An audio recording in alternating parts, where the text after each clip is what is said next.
Newton's second law of motion. Okay. Before that, we define a very important quantity, physical quantity, which is momentum of the body, and which is defined as the product of mass and velocity. It is also a vector quantity. So these vector quantities are generally written by showing the vector on its symbol. Okay, say P is equal to mass into velocity. So velocity is a vector quantity, so we make an arrow on that. So P is equal to mv is the momentum. Okay, its unit will be kilogram meter per second. Okay, now momentum is clearly a vector quantity, and there are the following common experiences indicate the importance of this quantity. Okay, now if you have a small lightweight vehicle, say for example a bicycle, okay, and a heavyweight vehicle, say loaded truck, are parked on the horizontal road, we all know that much greater force is needed to push the truck than the light vehicle. Okay. Similarly, a greater opposition or opposing force is needed to stop a heavy body than a light body. Say, for example, a cycle is moving at the speed of 2 km per hour, and a train is moving with the same speed, that is 2 km per hour. Even if you want to stop, then it is very easy to stop the bicycle. You can't stop the train even if it is moving at the speed of 2 km per hour. Okay. If two stones, one light and other heavy, are dropped from the top of the building, a light stone, okay, the light stone, then the heavy stone. If you want to catch the stone, then you will find easier to catch the light stone instead of the heavy stone. The mass of the body is thus an important parameter here for determining the effect of the force. Okay. Speed is also one another parameter that I have explained. Another example is also given. Gun is there, and if you fire a bullet, then if you are firing it towards the wall, then it may damage the wall. Okay, it will damage the wall slightly. But if you throw the same bullet by your hand, then the speed will be very less. Okay, then it will not damage the wall.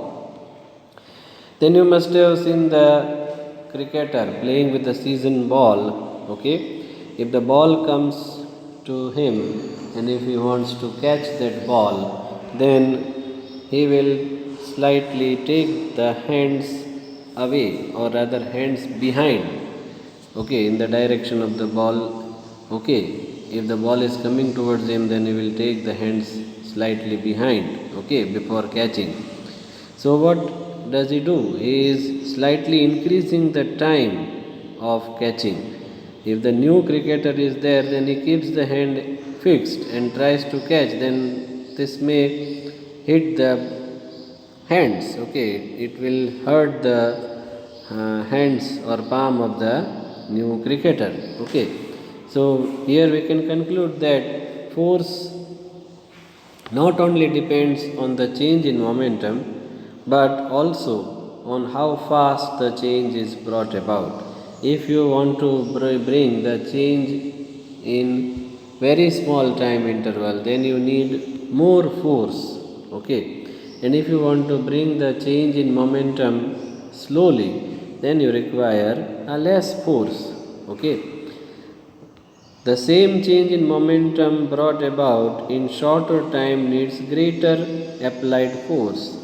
Okay, in short, the greater the rate of change of momentum, if you want to change the momentum in high speed, you want to bring the change in momentum in a very short interval of time, then you require more force. Okay. So, observations confirm that the product of mass and velocity, that is momentum, is basic to the effect of force on motion. So, if you want to have an effect, or if you want to see the effect of the force on the object, then the product of mass and velocity is very important. Okay, one important factor. Suppose a fixed force is applied for a certain interval of time on two bodies of different masses initially at rest. The lighter body picks up greater speed than heavier body.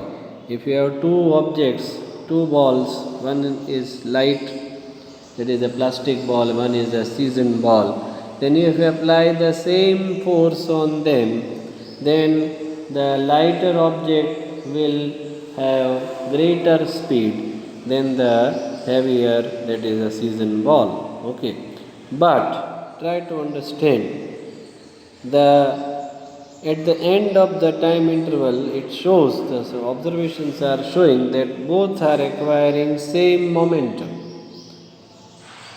More the mass, less the velocity, but the product of mass and velocity will be same as that of the product of mass and velocity for the lighter object. Less mass, more velocity.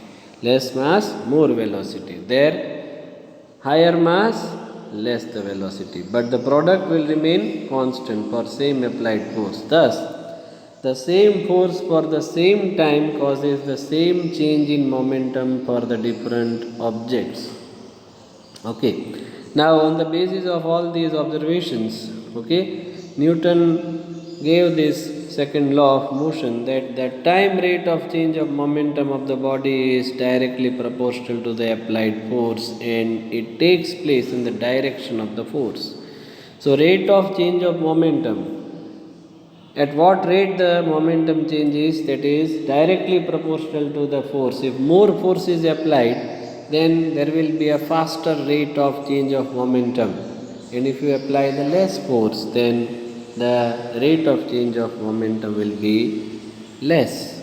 Okay, so it is directly proportional to the applied force, and this rate of change of momentum is vector quantity, and it is in the direction of the force. In whichever direction you are applying the force, in that particular direction there will be a change in momentum. Okay. Now there is one example or one theory part is given. Say you are applying the force F for time interval delta t. Okay. Some amount of force is applied for how much time? Time interval of delta t, and the mass of the body on which you are applying the force is m. Now initial velocity is v, final velocity has changed and it has become v plus delta v. So change in velocity is delta v. Okay. Now initial momentum will be p is equal to mv. Okay. Then final momentum will be mass into final velocity v plus delta v. Okay. So if you find the change in momentum, then this final momentum is taken first, final minus initial. So final momentum minus initial momentum, then mv will be cancelled out, you will have m into delta v. So change in momentum is nothing but final momentum, that is mv plus delta v minus mv. So if you open the bracket, then mv and mv will be cancelled out, this m will be multiplied with this delta v. So there will be a change in momentum delta p, that delta p will be m into delta v. And according to the second law, the force is directly proportional to the change in momentum. Force is directly proportional to the change in momentum. So we can write easily F is proportional to delta P upon delta T. Rate of change of momentum means change in momentum divided by the time interval in which the momentum is changed. So we can write F is equal to, or rather proportional to, delta P upon delta T. If you remove this proportionality, then F is equal to K delta P upon delta T. Okay. Now if delta T is taken very small, tends to 0, then this F can be written as K is equal to dP by dt. Now all these are vector quantities. So don't forget to put the vector sign on all these quantities. F is equal to k dp by dt. Now as you know, p is equal to mass into velocity. So if we write instead of pm into v, so F is equal to k d by dt of m into v. Instead of p I have written m into v. Now mass is a constant quantity for small velocities, okay, so that can be taken in the as common, or it can be taken out of differentiation. So we can easily write F is equal to k into m into dv by dt, and dv by dt is nothing but rate of change of velocity, which is nothing but acceleration. So we can write F is equal to k into m into a, and if k is taken 1 conveniently here, okay, proportionality constant, okay, we choose k is equal to 1, then the second law can be F is equal to rate of change of momentum is equal to mass into acceleration. Acceleration is again a vector quantity, so put the vector sign on each and every vector quantity, okay.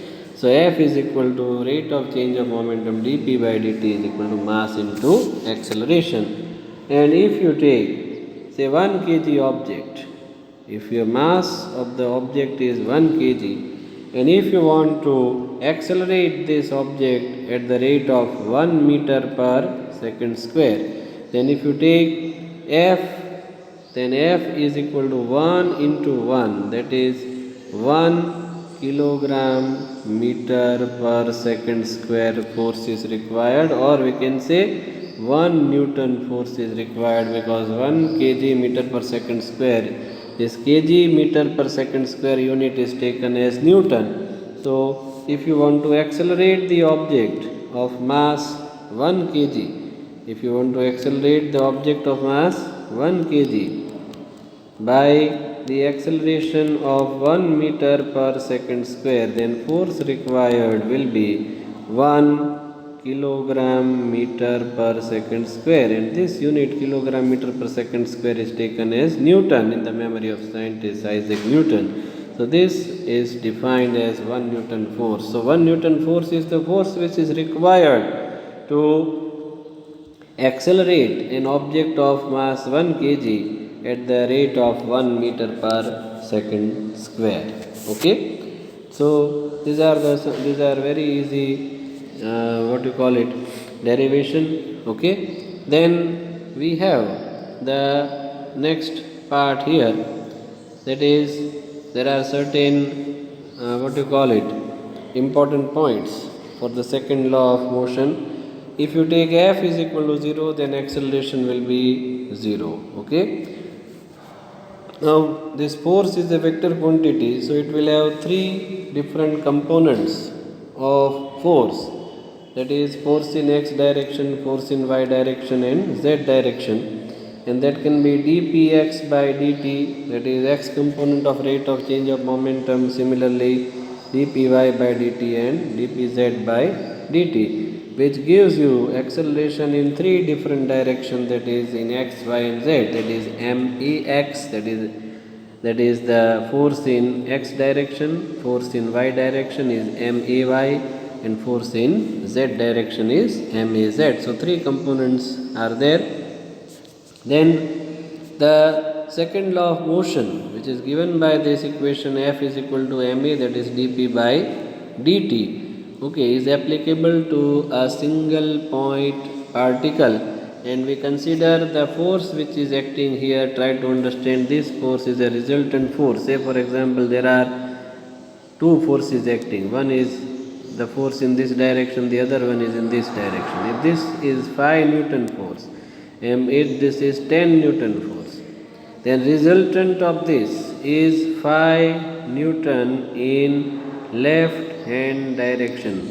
More forces can also be taken, but for the simple example, if you have two forces in opposite direction, then the net force is the force which is shown in this formula, that is F is equal to ma. Here net force we have to understand, this is the net force. Here it is inherent. Okay, net word is inherent when this formula is used. The net force we have to take into consideration while using this equation. Okay.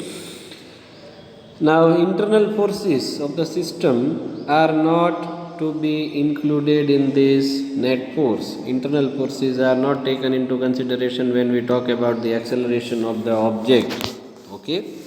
And the force which is applied by the external agency, that force only we have to consider, and at that particular moment of time there will be a change in velocity and the acceleration is produced. Before some time the force was acting and the history of the motion is not taken into consideration when we are finding the acceleration by using a particular force at a particular moment of time. Okay. The bullet of mass 0.04 kg is moving with a speed of 90 meter per second, enters a heavy wooden block and is stopped after a distance 60 centimeter. What is the average resistive force? Now very easy. Okay, first of all we find the acceleration. Initially it is in motion, final velocity is 0.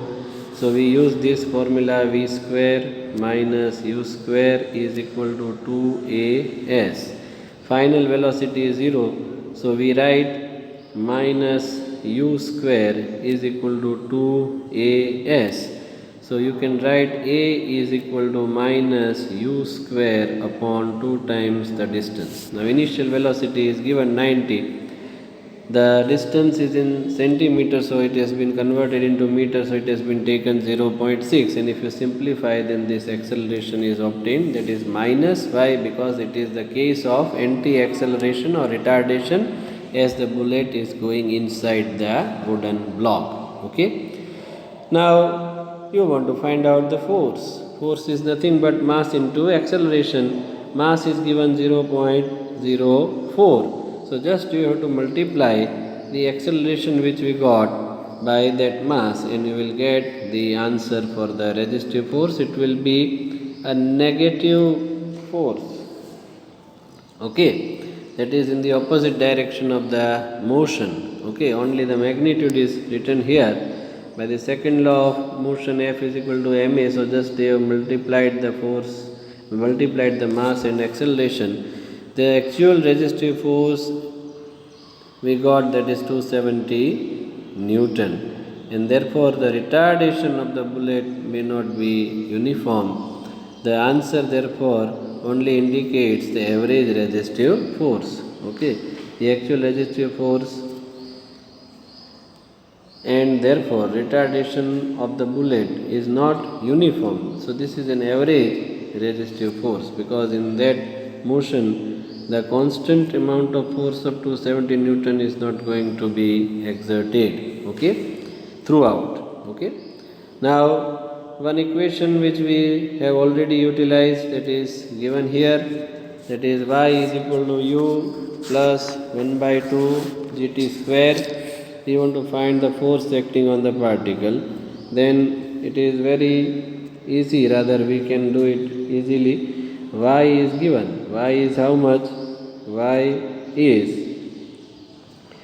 ut plus half gt square. G is acceleration. Try to understand it. Gravitational acceleration for the freely falling body we can understand. Now if you take the first differentiation, then dy by dt. The dy by dt is rate of change of position, and that is nothing but the velocity. So v, it becomes v is equal to differentiation of t will become 1, so u plus this 2 will come in the multiple, so 2 by 2 gt 2 minus 1. You reduce the power by 1, so it becomes u plus gt. So this is the velocity. Okay. Now if you take the differentiation again, then dv by dt will give you acceleration. Okay, u is the initial velocity, and initial velocity is a fixed value initially, so it is a constant quantity, so its differentiation will be 0. So this acceleration which you are getting, okay, will be the differentiation of t that will be 1, so you will get acceleration as g. Now this is the acceleration. Okay, now if you want to find out the force, then force is nothing but mass into acceleration. So mass into acceleration which we got, that is g. So we get the force as m into g. Okay. Now there is one other topic, that is impulse of force. Now try to understand, it's very simple, that as you know, F, that is force, is rate of change of momentum. That is change in momentum. This dp is nothing but final momentum minus initial momentum upon the time interval. We can show it by delta t. Okay. So final momentum minus initial momentum upon time interval. Okay. Now if this dp is made a subject of formula, then dp, that is change in momentum, is f into dt. Force multiplied by the time interval during which the force is applied. This product is known as impulse of force, or rather impulse. Impulse is equal to force into time duration. Force into time duration of force. So force into time duration will give you the impulse, that is f into dt. F into dt. Okay. And that is nothing but, as you know, it is change in momentum. Okay, change in momentum is nothing but impulse of force. Now one example here is also given to us.